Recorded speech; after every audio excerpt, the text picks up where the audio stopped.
So we are live. We'll just maybe wait about 2 minutes for people to join. And then we can start.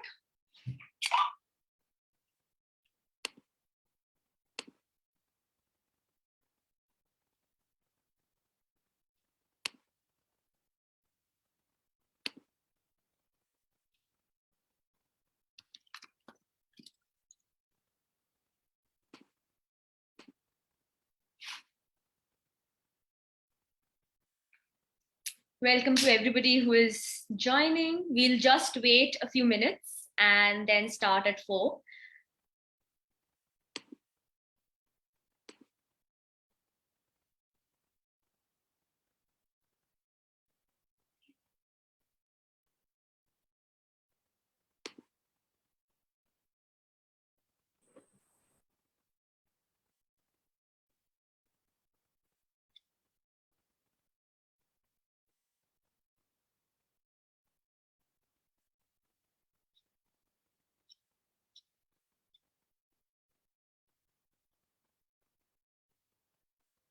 We have people coming in. Rutuja, are you excited? I'm just like worried about my screen sharing. That's working. No, it'll work fine. And I think our audience is extremely nice. They'll ask you questions whenever necessary, and it'll be a great session. Yeah, looking forward to it.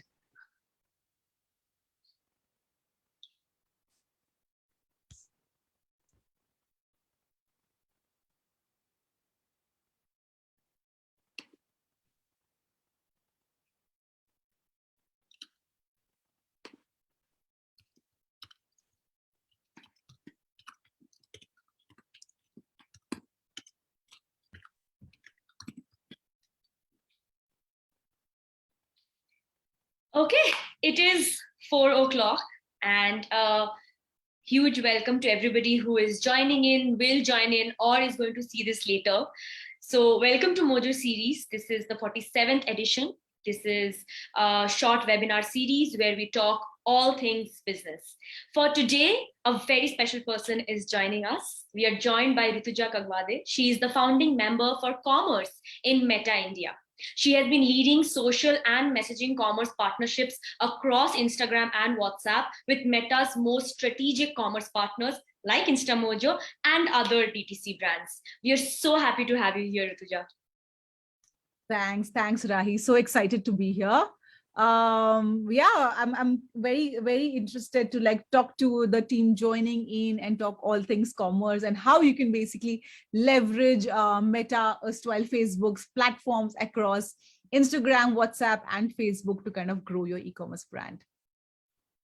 So Rituja has absolutely said the core concept for this session. So everybody who is going to be tuning in, please to ask your questions, any questions that you may have on how to grow your own business, as she said, right, through Meta platforms, that is Facebook, Instagram, and WhatsApp.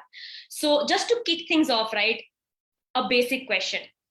There are more than 100 million small businesses using these platforms. In all honesty, what percentage do you think they're actually using, and how much actually is underutilized when these small businesses actually come on these platforms and start selling? Yeah, so Rahi, there are multiple ways to look at this, right? When you think about the platforms that Meta has, there's WhatsApp, there's Instagram, and then there's Facebook as well to some extent. When we look at the penetration of this platforms, WhatsApp is ubiquitous. WhatsApp is everywhere. So almost every small business is using WhatsApp in some form or the other to kind of talk to their customers. However, WhatsApp is a closed ecosystem, right? So there is obviously a way to kind of connect with the customers directly, but how do you kind of drive discovery to your brand? And that's where probably Instagram comes into picture, right? Where you kind of have your own storefront, a digital footprint, so that new consumers can kind of discover you and kind of start engaging with you and potentially buy from you, right? So when you look at both Instagram and Facebook, these are open platforms, and businesses can really leverage their presence by creating a presence on these apps, And then potentially also look at driving ads, right? So that they can reach like larger audiences. So when I think about a journey, right, maybe small businesses start from a WhatsApp, to some extent, maybe use Facebook and then go to Instagram. So in that journey of that entire discovery commerce piece, which is like starting from a small bunch of customers to a large audience to a really large audience via ads, I think I think not even 50% is kind of utilized as to what all is possible, right, across these platforms. So I would love to kind of take some time talking about, how can brands leverage that and reach a much wider audience, because cumulatively, if we talk about our platforms, we cover like more than 600 to 700 million people, right, in India. So that's a very big audience. No, I think if you're saying even half of the features and tools are still not being used, not being properly utilized, then I think, Ritija, please go ahead, and we want to know what else can we do, what else can our social media sellers do to reach their maximum business potential. Yeah, of course. So give me a minute until I pull up my screen and let me kind of walk you through some of the bits that I wanted to talk to you about.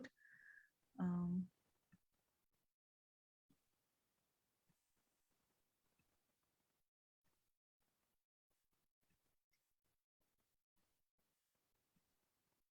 are you able to see my screen?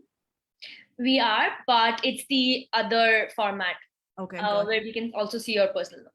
Yeah, I think this is good. This is good. Okay, Yes. awesome. All right, you guys, give me a minute till I jump into this. All right, okay. So, like I said, right, thank you everyone for joining in today. As Rahi mentioned, my name is Rutuja. I'm an SPM on the commerce team here at Meta. I've been with Meta for a little under 4 years now, and I've been on the commerce team for a little over an year. And our journey has basically been, how do we empower all small businesses who use either of our platforms to be able to kind of sell better, reach a wider audience, and grow their business while they kind of use any of our services across our platform ecosystem. So what we're going to talk about today, right, we're going to talk about the shifts in the ways people are discovering, shopping, and buying, how these changing behaviors are reshaping our industry, and how Meta platforms can help you reach people to meet their expectations or even exceed them. If you think about it, right, shopping habits have fundamentally changed, especially over the last 2 years of the pandemic, right? I think before the pandemic, what you would do is you would step out to go shopping, right? It would be like a necessity that you needed to go out and kind of shop for things. Maybe it's your everyday items or clothes, shoes, bags, etc. But now, because of social media, I think what people have moved is from going shopping to always shopping.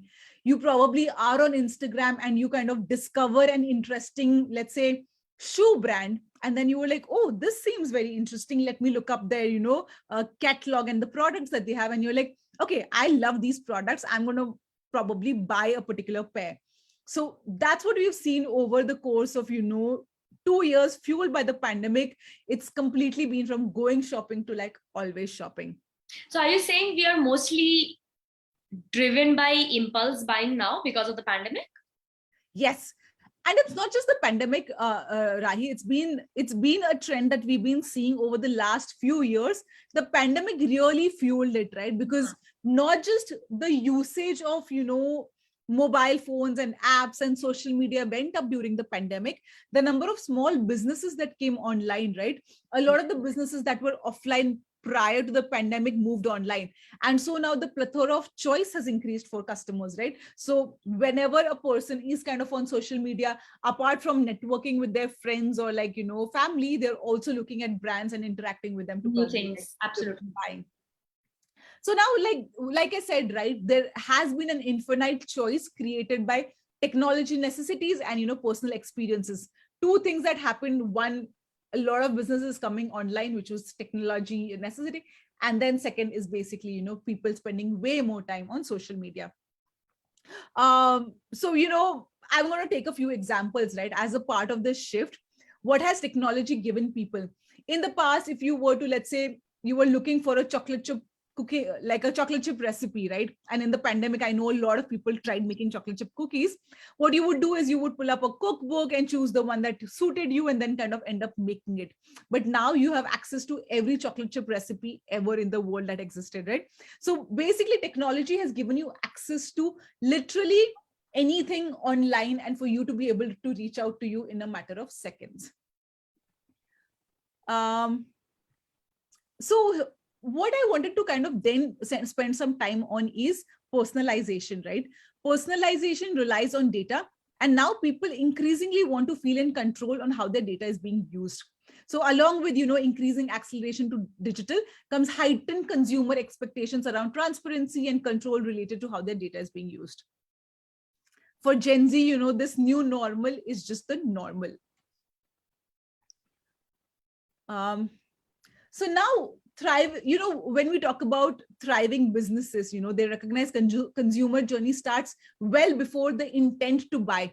So now, like we said, right, people might not be like going into social media looking to buy a particular item, but they kind of run into it, discover it, and impulsively end up buying it. So e-commerce is where people go to find products. Discovery commerce is where products find people. So let's say somebody just kind of, scrolling on their Instagram feed, comes across a brand and goes like, whoa, okay, this is something cool and I want to like check them out.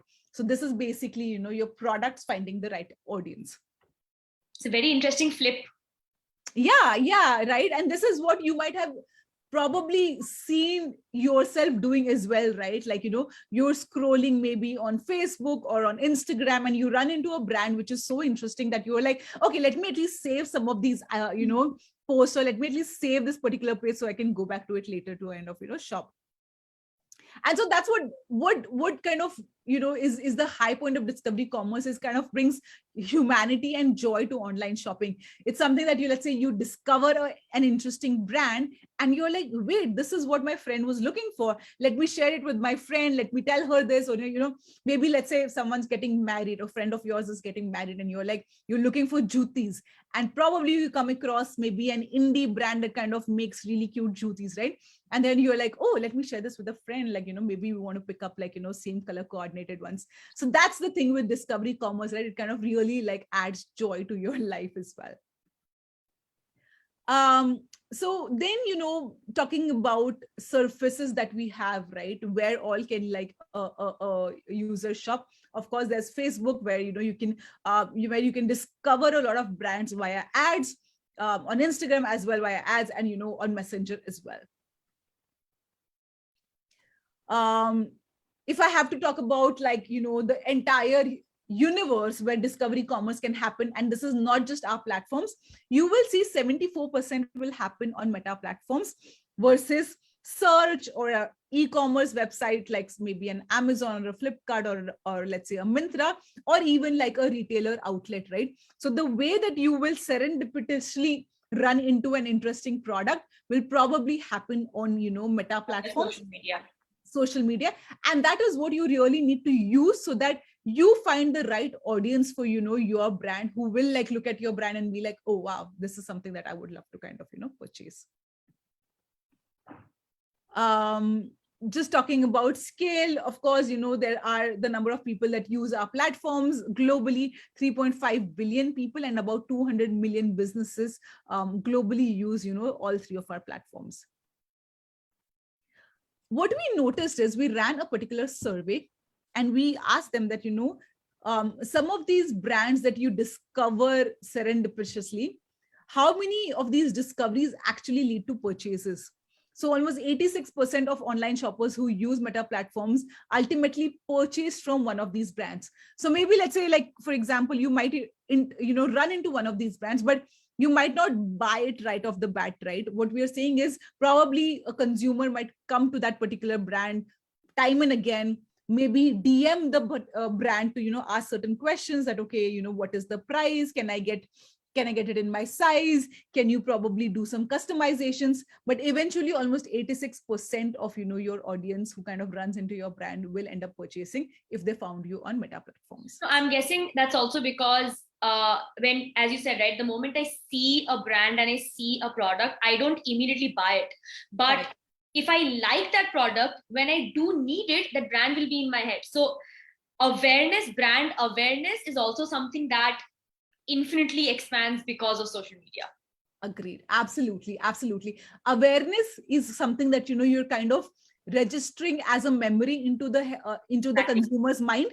And once it's already etched into, the consumer's memory, what they will do is they'll probably, after probably spending some time, doing their own thing, come back to you after once they have made the decision. Okay, now I want to go ahead and buy this particular product. So like I said, right, many formats on our platforms for you to kind of discover. There's Facebook, there's Instagram, there's Messenger, and then there's WhatsApp as well.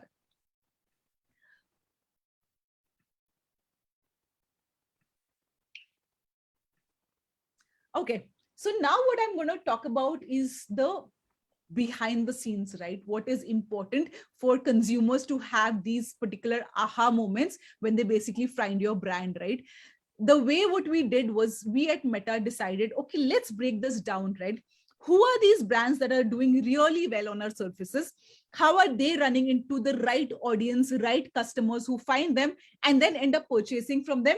There is something that they're doing right? And how you as a brand can kind of learn from those particular, matrix systems that we built looking at some of the most successful brands. So to really get discovery commerce right, what we did was we created a discovery commerce toolkit. And the way we broke it down was into four buckets. One was personalization engine. How do you build a presence of your brand which is personalized so that anytime a consumer looks at it, he feels like, okay, this is made for me. Second is engaging surface. How does your presence across, Facebook, Instagram, or WhatsApp really engages with your end customer? The third is how are you basically using advertisement, right? You might have a certain amount of organic reach via your follower base that you've built over time, but if you really want to reach out to a very large audience, how are you going to do that? And is via advertising. And so how do you really efficiently use advertising and conversion tools to make sure whatever money you're spending on advertising also leads to conversions, aka purchases? And last but not the least, the most important part is data, right? How are you optimizing and driving measurement in such a way that everything that you do across these three surfaces is adding value and bringing back purchases and revenue for your particular brand. So together, these four make up the Meta Discovery Commerce system, an end-to-end integrated solution that grows businesses by matching products to people. So let's start with the first one, right? We will go into, okay, I will quickly cover what those four were. First one is personalization. Second is, mobile first platforms, ads, conversions, etc., and some of the tools that you can use. I'm going to quickly start with the personalization bit, right? Personalization engine. Let's walk through a simplified look at the core components of the system so you can understand how each work to help drive demand and growth for your business. The difference that personalization brings is the difference between overwhelmed and overjoyed. And I'll break it down for you, right? What that basically means. So let's say somebody goes onto Instagram or social media, right? There is so much content out there. There are so many brands that are already listed on there. There are advertisers, there are creators. So it's very easy for you to get overwhelmed by looking at all of the content, right? How do you differentiate yourself in such a way that whenever a customer looks at your particular, content, he's overjoyed instead of overwhelmed? So now I'm going to take an example. Okay. Imagine you searching for headphones on an electronics website. The business might use the information that you've decided to share with them to personalize your recommendations to deliver you just the option of the, the kind of, wireless headphone you're looking for. Something that sits over your ear, is wireless, is noise cancelling, etc., etc. Now, this is basically after you've put in all these search informations, right? What we were trying to like kind of drive via this is, let's say you know what you're looking for, and then you kind of, put that into, your brand building, when you kind of personalize your content, so that whenever a customer is kind of, looking at the content, okay, he's like, okay, these are the noise cancelling headphones that I was looking for, and your content really calls that out specifically.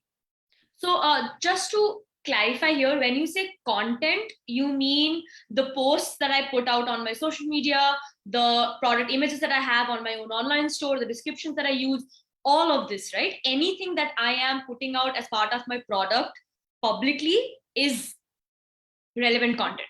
Yes. So now if you see the screen over here, right, like if you see the kind of content that, they have put out.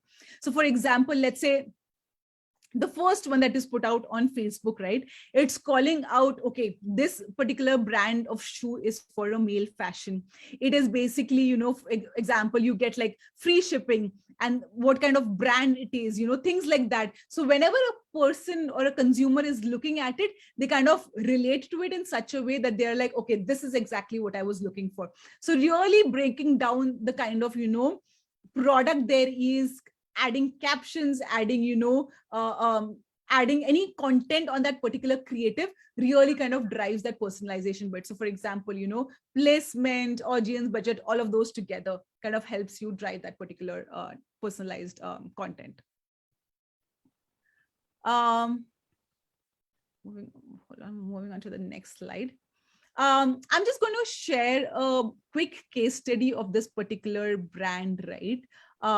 This was it's a cereal brand that kind of really built out, personalized content in such a way that, for example, if you see over here, right, the kind of creators that they used really connected with the millennial target audience for which they were kind of catering to. And using that, that kind of content, they saw a 2.1x lift in purchases and about 37 points, lift in ad recall as well. This was primarily from the ads perspective, the way they kind of, built out creators for their ad, which was a lot towards like the kind of target audience they were looking to, target towards.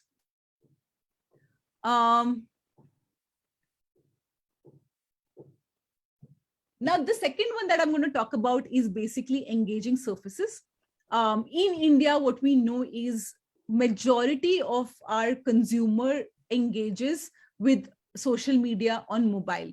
So how do you build out your content in such a way that it is mobile friendly, and also, whenever a person who's probably engaging with your content on, let's say, low internet speeds is also able to kind of, interact with it.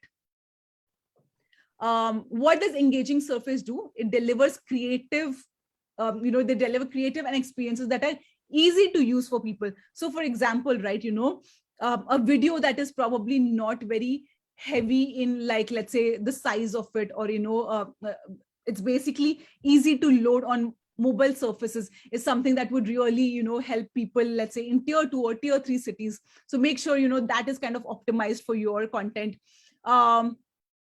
Anything that is, let's say, website first, you should make sure that it is also, applicable on mobile surfaces, because majority of India ends up using mobile, for majority of their apps. I think just an addition there, which is very important for all our viewers, right? Do not underestimate the value that a responsive website is going to have. There are research which shows that a person is going to completely close your landing page if it doesn't load in 3 seconds. 3 seconds, that's a very short amount of time, right? So when you are when people are coming onto your online store, just remember that the images that you use, the videos that you use, and as she said, right, the content that you're putting out on social media also, just keep in mind that a person who is watching this, it should load like that, so that they don't have to wait at all. Go ahead, Rituja. Yeah. So basically, when I was talking about the two components, right? One was obviously mobile first platforms, because people love to spend their time on Facebook, Yeah. Instagram, WhatsApp, which are primarily like mobile apps. And second is like rich formats, right? And when I say rich formats, that are built to kind of capture attention and engagement. Things like, for example, if you see on social media carousels, or videos that are kind of catchy, or let's say Right. stories for that matter, which are kind of again very very interactive.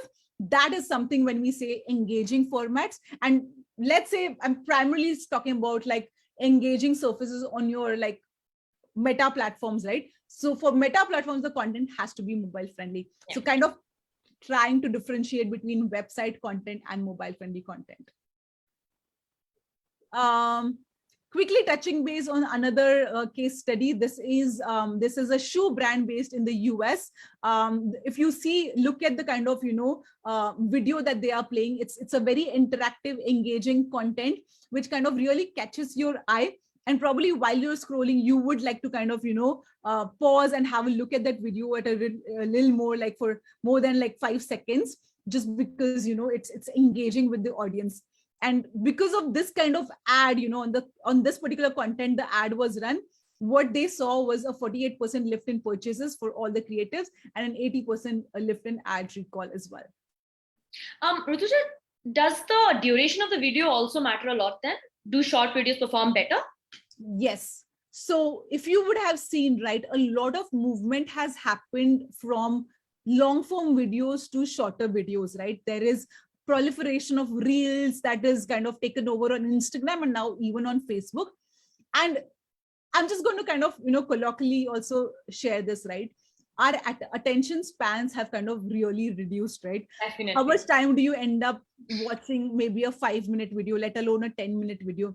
I think we probably don't even have patience for a video that is a full minute long, right? So your aim is, when you're looking at content, how are you catching the user's attention in the first 5 seconds? Because the first 5 seconds is what kind of makes or breaks the deal, right? You need to make sure that the first 5 seconds are catchy, and it does not go on, let's say, beyond a barrier of, let's say, 20 seconds, right? What we have generally seen is 30 to 40-second ads or 30 to 40-second videos is what kind of really engages with an audience. Beyond that, the customer will move on to the next content or like the next feed thing that comes on his feed, right? So shorter videos obviously better. Catchy videos with the first 5 seconds that really drive engagement um, are even more also give like way more like uptick in kind of time spent by the user watching it, or kind of engagement with that particular content is what we've noticed. Rutuja, before we start, I think, because this is going to be again a very important section, we have a few questions. Is that okay if we? Yeah, sure. Yeah. Okay. So Saurabh has two questions. I'll ask you the first one. You used a data point, right? 86% conversions. So he's asking, couldn't it be the opposite way, that since people already follow these brands, that's why they buy them? So do you think that 86% is a very high number, or is it accurate according to? So this, okay, that is a great question, Saurabh. Let me kind of break it down, right? Two things. So when we come to this number, it's a totality of the consumer having found that particular brand either via ads or via following them organically, or kind of bumping into their content organically. What we've noticed is, if a consumer has kind of engaged with a particular brand in some form or the other, maybe in an organic post or in an advertised post, the chances of them coming back to purchase that brand are 86%. And this is what we've seen across like majority of our, at least, D2C surfaces. Probably your fashion, lifestyle, all of these kind of brands, which are primarily like the key audience of of this particular webinar as well. So in that particular thing, we have definitely seen that be it any surface, it might not be right away, right, but more or less like a large portion will come back to kind of purchase it. And the second question that he had was, let me see if I got this correct. Do you have any third-party verified data on buyer behavior vis-a-vis Meta? So Meta. So I'm guessing he's asking if you have, like, if you're using third-party softwares to, verify data buyer behavior. So the way this is kind of measured is via our internal data science teams to kind of come to like a conclusion. I am not completely sure on the third party verification, so I will kind of run that with my team and come back to you. I can also probably share at the end of this webinar, because for each of these metrics we have a source from where the data came in, so I will be able to exactly share with you the source of that particular data as well. Okay. There are a bunch of questions coming, but since I know that this is going to be discussed, let's continue and we'll come back to these questions later. Go ahead, Rituja. Sure. So I think the third one that we wanted to talk about was basically advertisements, right? How do you drive advertisements to kind of lead to better conversion? And when we mean conversion is converting it into a purchase. So let's say, somebody looks at an ad, does he get redirected to your website to kind of end up buying it? Or does he come back later to you to kind of end up buying it? Ads is kind of one of the most engaging form of, content that at Meta leads to a lot of conversion. So obstacles that come in along the consumer journey that makes it like harder to buy, right? So there are multiple things. Site is too slow to load, items can't be bought online, communication, customer service, etc. And so reducing friction in that particular purchase can help move customers from discovery to purchase, right? We saw about 88% of shopping carts were abandoned worldwide in March 2020 alone. So what we are trying to kind of now talk about here is a particular product, which is like, checkout on your website. What an ad format can do is, there are multiple formats of ad that you can run. Like, for example, there is dynamic ads. There are certain catalog products that you can boost via your particular ad account. But the end CTA can lead the customer directly to your website where the product is hosted. And via our, via tools such as APIs, such as, CAPI, you are able to also track if, the purchase event happened via this particular ad format. So it's very easy for you to measure. And what we recommend is, kind of adding all of these during that streamline of, basically kind of investing into like good content in your ad journeys, so that a consumer can basically then get redirected to your website to kind of complete that particular purchase. A quick a case study of that particular of a particular brand that kind of really leverages this is this particular brand based in Germany. If you see over here, what they have is a redirection to their website for the consumer to be able to like purchase from the website directly. And finally, to kind of close this is also, while you do all of these things, how do you also kind of, use optimization and measurement solutions to enhance experiences and confirm that your campaign effectiveness continues throughout the customer journey. So for example, real-time optimization really fuels performance and growth. So make sure that you invest in measurement that has shown to help businesses, and real-time optimization is basically the secret to fueling performance and growth. That's more or less on the 4 pillars of, driving discovery commerce. If you look at this entire flow, right, you see that you deliver the right creative, you measure efforts, you analyze results, you optimize and plan. It kind of leads to the Facebook discovery commerce system and your business. It ties into finding your right people. So it's all connected together via these 4 pillars. And if you build across all of these 4 pillars, you will be able to take your products to the right people. So a couple of questions here, Rutuja, before we move on. This, if you could go back to the previous slide. Mm-hmm. So this seems to be a circle, right? Like it's a closed loop. So once you start investing in your business, once you start doing these things correctly, like putting out the correct creatives, um, understanding your audience, understanding what content I should create to engage my audience and to ensure that they, as you said, right, they are attracted to my product and not overwhelmed, breaking out from the thousands and millions of competitors out there. What are some practical things that, so if I already have an online store and if I want more people to know about my products on the Meta platform, right, this, how do I integrate these two seamlessly, and what are some best practices that I definitely should follow to make sure that a lot of people, as you said, right, are clicking on the CT, are clicking on the take me to the website button, are clicking on the shop now button. So what are some things I should definitely keep in mind as a small business owner? Okay. So I'm going to answer this in two parts, right? One is via organic. How do you build out an organic presence and reach and a good following? And how do you use the ads mechanism, right? So now let's say I'm just talking about Instagram to start off with, right? When you have your presence on Instagram, there are multiple surfaces that you can tap into, right? Posts is just one surface. There is stories, there is reels, there is videos, etc. What we encourage for a brand to do is to kind of leverage all surfaces, right? Within reels now, what we have available is a lot of ways that you can make very interesting, engaging videos. Use AR effects to kind of interact with your audience, kind of to build that engagement via that particular reel. Use music, which is catchy music, something that is trending right now, because that is something that people really like to click on, engage with.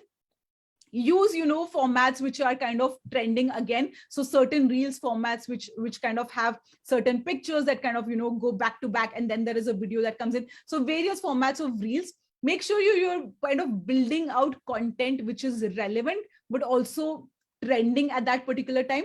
Tap into the trends that are really going in, tap into the music that is really being used across that surface. And then of course, when you want to kind of showcase a new product launch, how can you make it interesting? How can you use a mix of your posts on the feed, stories and reels to kind of talk about a new product launch, or let's say kind of just talking about like a sale coming up, or like a campaign that is being run.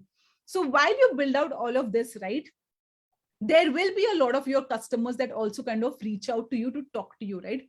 So maybe a customer looks at all of these three content formats and DMs you. So how do you build out like a flow on your conversational platform, which is your IG DM and potentially WhatsApp as well, to kind of make sure that any customer who kind of reaches out to you that is not left on scene, right? So is there a way that you can kind of integrate with a partner who can build, like, let's say a quick bot for you or an FAQ for you? We already have the Instagram API that has been launched, so it is probably, it does not maybe require a developer as well, right? You could probably just spend some time and build out like a few FAQ responses, right? So maybe let's say a customer looks at your content and DMs you, and while they DM you, they just want to ask like certain questions, right? Very standard questions. Okay, where exactly is your store located? Is this particular product available? Is this can I like look at, like, do you have this particular item in stock? So maybe some of these responses, you probably do not have a person responding to them literally right in that instant, but how can you kind of have certain FAQs and icebreakers that can engage with that particular customer in that time, so that by the time you can reply back to them, that customer is not lost, like the customer is not left on scene. So building out all of these experiences really enhance like user journey, and that kind of helps a customer think about you in a way that creates great content, is always responsive. This is a brand that I would like to connect with you. And when you continue to do this over a period of time, right, you will see that that your following will also keep growing. So that is how you tap into the organic side of things. Now, while your current audience, right, like who are these people following you, what kind of audience buys from you, who your target audience is. So then comes the advertisement piece, right? How do you then tap into this particular custom audience, build out that current, the custom audience, targeting, and then advertise to them either via Mhm. stories or your posts, etc., and then reach out to that big audience so that they can then kind of, come to your website and kind of start purchasing. Okay. I think I have a question here by Mopia, and I was going to ask you this, so good timing. When you say that some of these ads can be pushed out in different formats, right? Could you spend some time and explain to our audience the difference between shoppable posts and ads? Yeah. So there are two things to it, right? One, ads are basically a paid format where a consumer sees a particular content while they are browsing social media. And when they click on it, they get redirected to the website to kind of complete the purchase. So that's an ad. Shoppable posts is basically a particular product that we as Meta have launched in India, but it is currently in beta. So when we say beta, it's currently being tested out in the Indian market. What it does is it allows you to kind of tag certain products on your feed posts or on your stories or on your reels. So when that particular customer taps on that particular product, post and kind of sees that product tag, they get redirected to, let's say, a storefront which sits within Instagram, so that they can look at more information about that particular product and then click on go to website to kind of complete that particular purchase. Okay. So the shoppable post is not an advertisement, it is a feature. However, this is currently just in beta because it's recently been launched and it's still being tested in the market. So probably once it's kind of ready to like launch to the entire ecosystem, I think everyone will be able to kind of tag their products as well. Okay. Uh, I think that was great. Thank you. And everybody who's waiting for it, I think who had this question, because I see this query quite a lot. Some people have it, some people don't. Some people get confused because they get to see the product sign, but some people don't know how to do it. So just wait, steadily wait, and this will become, as Rutuja said, right? It's still in beta testing. Okay. One more interesting question. Hiba is asking, algorithms in these platforms keep changing. How do I keep up?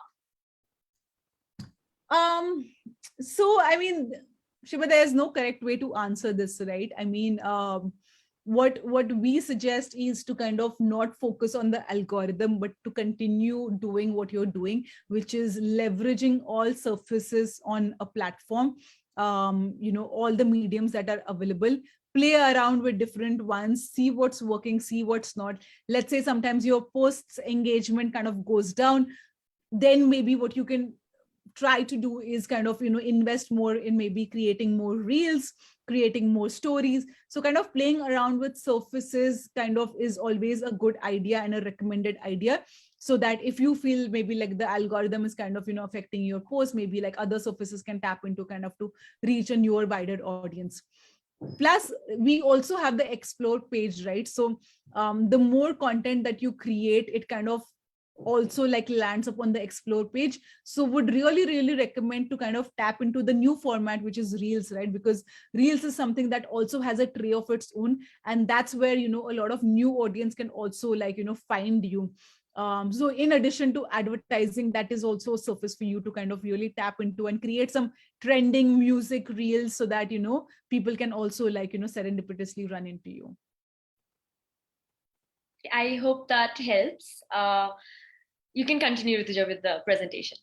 So that was pretty much the last slide, guys, and I kind of wanted to just kind of touch base on how both of these things are kind of interconnected. You have to kind of build out certain experiences, so that and keep on measuring it, so that the whole discovery commerce mechanism can fall into place and your products can reach people or the intended audience correctly. I think let's spend some time, Rutuja, if we can, on ads. And just because a lot of our sellers, they start out by, as you said, right, putting out content, but then because ads is a way where they get wider exposure, right? Brands are exposed to new people, to new echo chambers. So if you could just spend some time on how social media sellers can leverage ads properly, maybe the process of it, maybe the mechanism of it. For example, we did have a question, right? Let me check. Right. Rakesh has asked, is it easy to install and manage Facebook Pixel? So if you could just spend some time on this, it'll really help our audience. Yeah, so I would love to kind of understand first basis the audience, right? Have you guys run ads before, or are you new to ads? So that I can accordingly spend time talking about, okay, if you are someone who is just kind of starting to like, play around with ads, dip your feet in, advertising, I can talk a little more on, okay, what you can do to kind of, try out multiple various ad surfaces, right? And if it is if the audience is, let's say, a little more advanced advertisers, I can talk a little more on like what other formats we have for like experienced advertisers. So what do I primarily focus on? Let's go absolutely basic. Okay, I awesome. do not know anything about ads. I just started out. What do I do? Yeah, okay, great. So let's say you are someone who's kind of built out an organic following, right? So you have certain presence on Instagram, etc. But now what you want to do is you want to really like tap into the power of ads so that you can reach a wider audience. And the beauty of it is, let's say you already know your target audience is right for your brand. So gonna take an example. You sell socks which are like, funny and cute and have really like, cute patterns on it, and you sell for both women and men. So now you know who your target audience is, right? It's women and men. And primarily you're looking to like sell to audience between the age of 18 to 35. So this is your main target audience who basically buys your socks.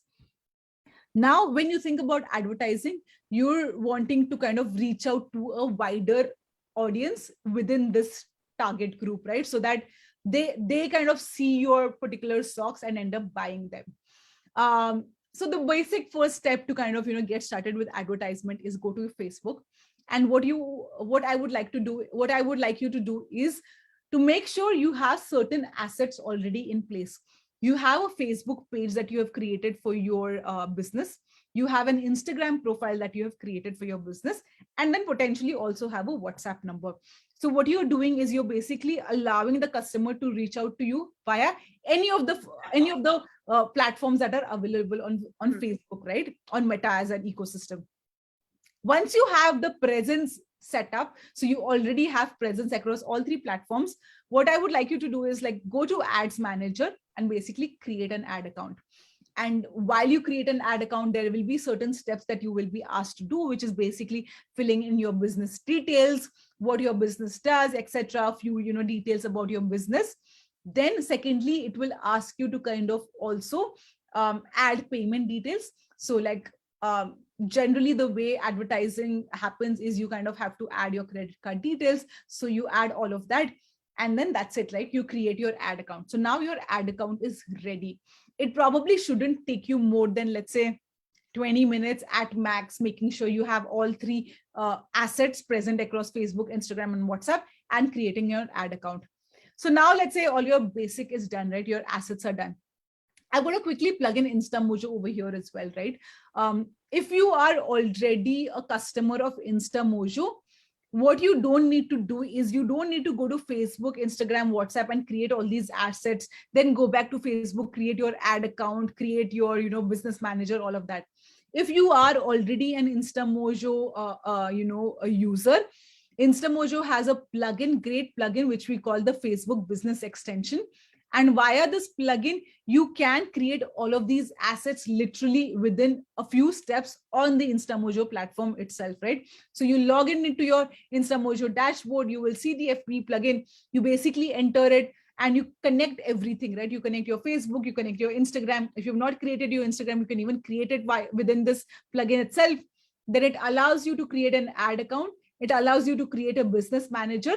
And lastly, it allows you to also connect your catalog. Because when you think about running ads, you definitely need your catalog. so that the customer can see the particular product and get redirected to the correct landing page on the website where the catalog is actually hosted. So all of these steps can be done within the InstaMojo platform itself. However, if you're not an InstaMojo customer, I would say like you would have to kind of do this on each app separately. So majority of this happens on Facebook because that's where Ads Manager is kind of nested within. So you create your ad account, you create your business manager, and also you connect your catalog.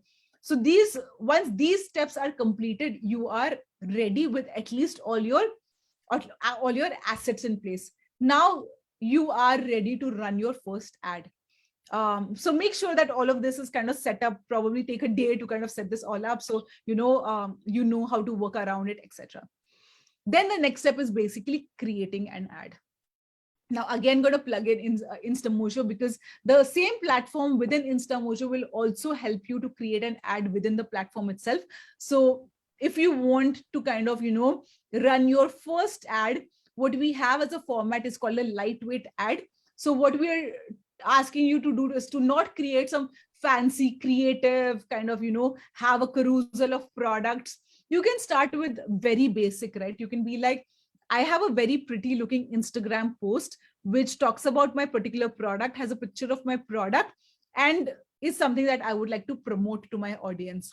So you can just take that particular Instagram post and boost it, right? And when you say you want to boost it, you will be able to reach that post to a wider audience. So when you click on that particular this particular post button, you will be able to select three things. One is the audience that you want to reach out to. So like the distance and the age range of that particular, custom audience. And third is how much amount of money do you want to spend on this particular ad. So these are the three variables that you can decide basis your preference, what all do you want to kind of, where you kind of really want to get your audience, like get your product to reach out to. And then that's about it. Then you click on boost this particular post. And that's it. Within within a certain amount of time, your post gets boosted to a wide audience, and you will be able to kind of then see in your ads manager certain insights as to the number of people kind of saw the particular ad, the number of people that engaged with the particular ad. And if you have a pixel integrated, which is also part of like your ads manager creation, if someone kind of ended up on your website and ended up purchasing a particular product. So these are the certain first few steps that you can test out, go back home, test it out and see how it works for you. And I think that's a good starting point for you to start dabbling into ads. That was so comprehensive. Thank you so much, Rituja. I think the way you broke it down, I would urge all viewers to replay this section again and again if you want. We also have blogs on this where we break down the process of running your first ad, and also how, as Rituja beautifully said, how the InstaMojo plugin, the Facebook for InstaMojo plugin, really helps you seamlessly integrate your e-commerce website with your social media platforms, right? Because as Rituja said, right now, discovery is important. Somebody who is scrolling on Instagram or on Facebook, the moment they see your brand, they might not immediately buy it, but the fact that they've seen you, they might want to buy from you later. So it's important for you to get your brand out there. And as we just saw, and as is on your screen, you can either do it with zero investment, so completely organically, create beautiful content, create engaging content, go for videos, use all formats, all services on all the three platforms, right? Make sure that whatever consumer wants to communicate with you in any way, you are there, you are right there to communicate. And the other side also, where you run ads, you're okay, you have some capital now, you want to invest, so you start running ads, which is again, it does require investment, but you are reaching more people, you're reaching the correct people, which is, I think, very important. Somebody, if you're selling clothes, if you're selling cosmetics, somebody who wants it is going to see your ad. And I think that is extremely necessary when you have to break out of the crowd and, set your brand apart. So thank you so much. At the end of this, I will be showing you a small guide on how exactly the Facebook for Instamojo plugin works. But before that, I think there's a very interesting question that has come up, which is by Shantanu. Let's make this the last question of the session and then we can wrap it up. So Shantanu has asked, the Gen Z consumer mindset are more inclined towards cashback and upfront discounts, and they belong to the most impulsive buyers group. Completely agree. So what strategy works best for retaining them? That's interesting, right? So I mean, that's a shopping, that's a consumer behavior that we have seen in India, right? We've kind of are driven by a lot of like, discounts and cashbacks, etc. I mean, I will probably talk, let's say, from an ads perspective, right? Let's say, okay, this particular customer interacted with you. This particular customer has, let's say, probably purchased your particular product sometime in the past, right? It could be via a cashback or an impulse purchase. What you can do is probably kind of via using the entire custom audience on, the Facebook ads ecosystem, retarget ads to them in such a way that they can kind of look at it later, and maybe it could be, let's say, another discount coupon, or let's say something that okay, they bought, like, let's say, a pair of socks from you. Like, how can you look at upselling something else to them, or cross-selling another product vertical to them via an ad? So think about, like, how you can kind of reach out to that customer with another particular product, or maybe another additional one-on-one, or let's say another like a discount coupon, so that they can kind of keep purchasing from you and kind of like become like a regular customer. So there are ways for you to kind of think about how you want to retain that customer, but I think ads would be a great way to kind of touch base with them again. I hope you answered your question, Shantanu. There are more questions coming up, but sadly we do not have time. So we will either get back to you on the comments, or if you can send your questions, whatever questions you have, to content@instamojo.com, and we can also ask Rituja to maybe give some time to us, and then we can answer your questions as soon as possible, right? Not only that, anybody who has not registered yet, please do register. We will be giving out freebies after this webinar, along with the link to this video, so that you can keep coming back and getting insights whenever you want. Also, please share with your friends, whoever needs to know this information. So thank you so much, Rituja, for joining us, for giving us your insights, and for spending time on the basics that will definitely help not only people who are launching their businesses, who are just starting out selling on social media, but also those who have like a proper developed, like they have developed their foundation. Now they're just trying to grow their sales and grow their businesses. Yeah, absolutely. Thank you for having me. It was a pleasure talking. So before we end, just a quick video on how exactly does the Facebook Instamojo integration work. If you don't have an online store yet, you can create one for free. This plugin is available to all free users as well. If you already are selling items on Facebook, and then if you make an online store, it just becomes easier and more professional, right? People can come to your website, to your own e-commerce website, check out the products, and buy from there. You also have a dashboard where you can manage your orders. You have inventory, you have free shipping. So just look at this video, and the links to create your online store, and if you want your own landing pages, is in the description. So let me just quickly share my screen.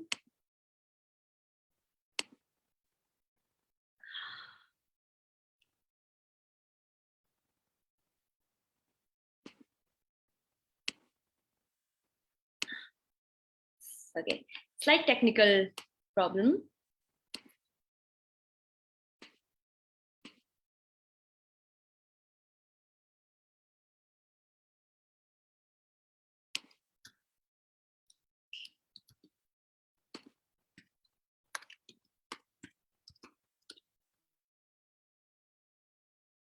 I'm hoping the screen is visible.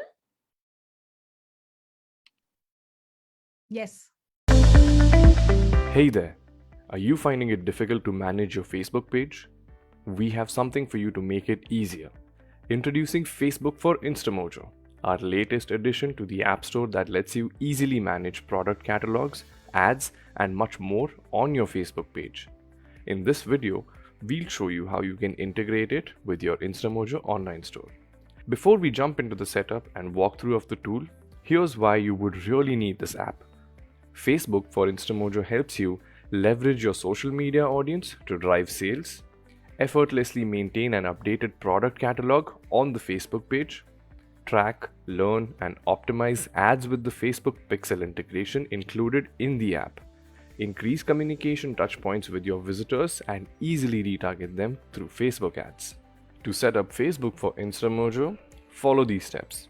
First, log into your Instamojo dashboard and navigate to the App Store section. Select Marketing category in the App Store section and scroll down to find the Facebook for Instamojo app. Click on the app and you will be directed to the app dashboard in the Instamojo dashboard. Click on the Activate button. You will now be shown the Facebook login page to connect your Facebook account. Enter your Facebook credentials here. Once you have entered your Facebook credentials, you will be redirected to the setup page. Click on Continue. You will now be asked to select your preferred accounts for the connection. Select your preferred business manager account, Facebook page, Instagram profile, and the catalog in which you want to display your Instamojo products, your Facebook ad accounts, and finally the Meta Pixel. Confirm the details and click Continue. Provide the necessary permissions and then click Next. Congratulations, you have now successfully set up Facebook for Instamojo. Your product catalogs on Facebook will now be synced with your Instamojo online store, and any changes made will be updated. You can view your updated Facebook catalogs with all the products in your Instamojo account here. You will also be able to run Facebook ads with precise conversion tracking and retargeting capabilities. The Instamojo Premium online stores offer many such e-commerce features that can help you run your business online very easily. Premium plans start just at 10 per day. Get started for free today.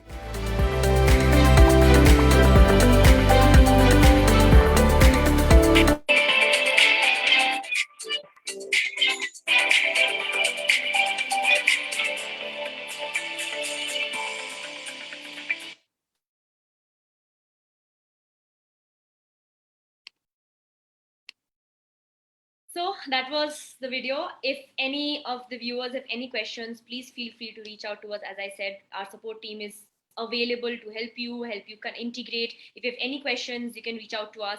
And as I said, right, get started for free and then discover the magic. Again, thank you so much, Rituja, for coming here and talking to everybody. Thank you. Thank you. Have a good day. Bye.